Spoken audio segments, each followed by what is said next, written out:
في صباح من شمس ومشرق، قررت مستكشفة شابة تدعى نور أن تنطلق في مغامرة جديدة لاستكشاف أسرار الطيور البيولوجية.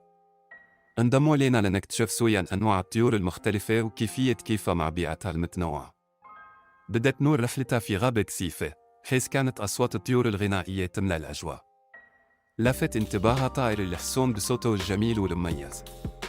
أعلمت نور أن هذه الطيور تستخدم تغريدة ليس فقط لجذب الشركاء بل أيضاً لتحديد مناطق نفوذها. لا تنسى الإعجاب بالفيديو والاشتراك بالقناة ليصلك باقي الأجزاء.